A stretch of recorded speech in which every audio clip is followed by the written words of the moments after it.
नमो नमो नमो नमो नमः सवित्रे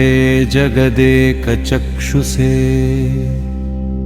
जगत्प्रसूतिस्थितिनाशहेतवे त्रयीमयाय त्रिगुणात्मधारिणे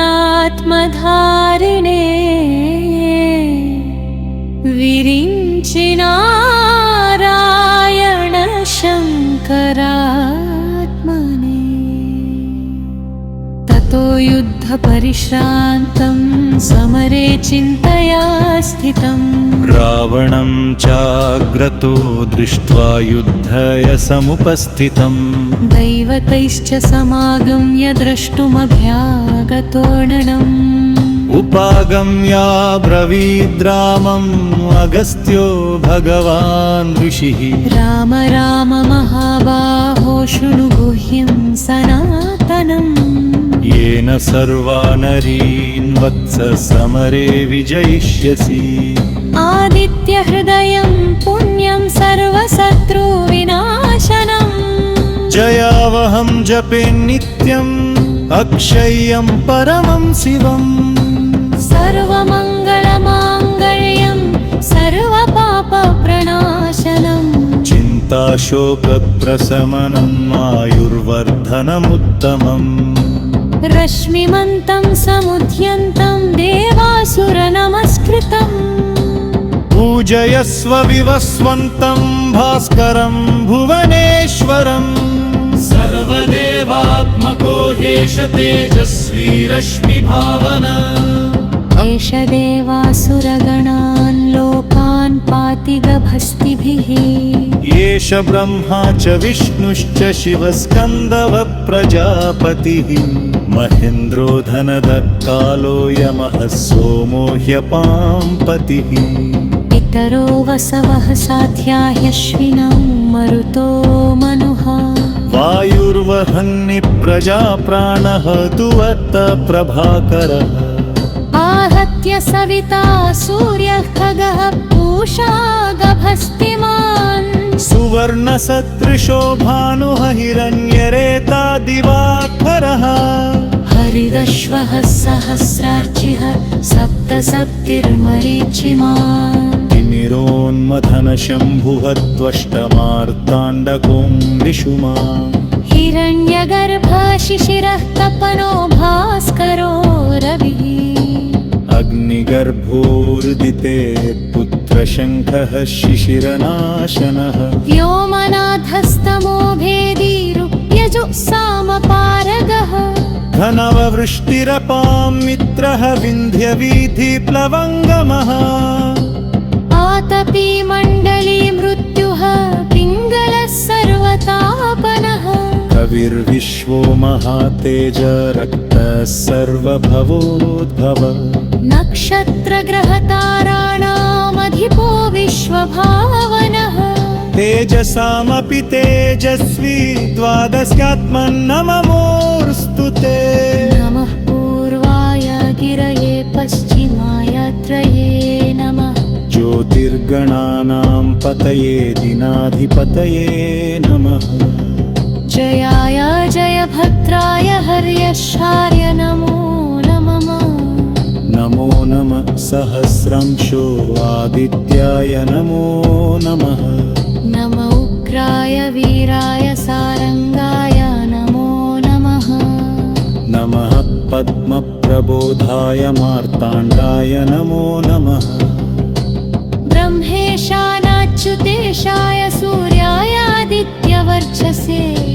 भास्वते सर्वभक्षाय रौद्राय वपुषे नमः नमोग्राय हमघ्राय शङ्घ्राय मिताध्वने कृतज्ञाय देवाय ज्योतिषाय पतये नमः तत्पचानि पराभाय मङ्गयेरुश्च कर्मणे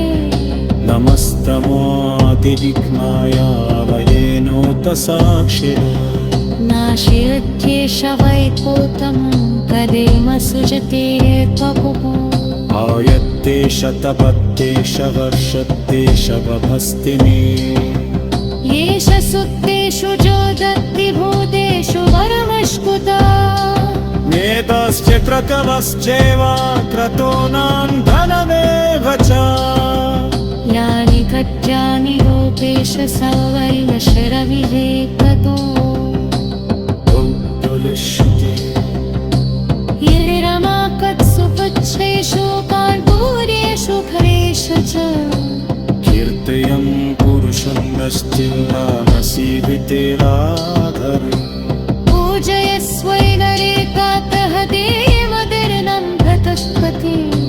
रोदत्तिबुरितवं जत्वा यत्तेषु विगरिष्यसि यस्मिञ्चरे महारामो यावनं कौमहिष्यसि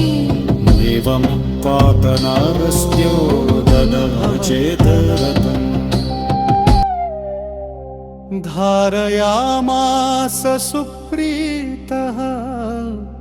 राघव प्रयतात्मवान् आदित्यं प्रेक्ष्य जप्त्वा तु परमहर्षमवाप्तवान् त्रिराजं यशुचिर्भूत्वा धनुराददय वीर्यवान्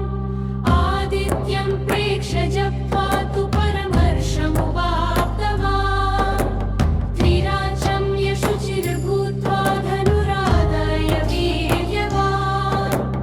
रावणं प्रेक्ष्य हृष्टात्मा युद्धाय समुपागमत्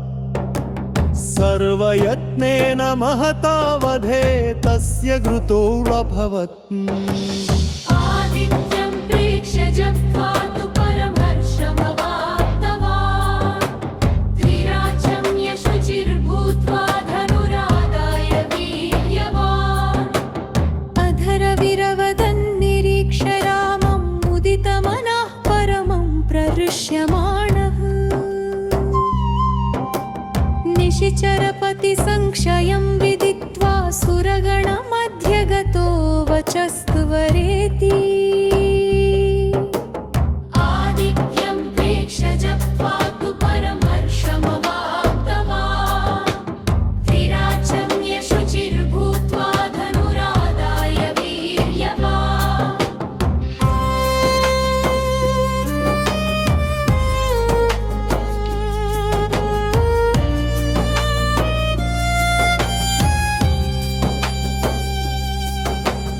इत्यार्षे श्रीमद् रामायणे वाल्मीकिये आदिकाव्ये युद्धकाण्डे पञ्चाधिकशततमः सर्गः आदित्यं प्रेक्ष्य जप्त्वा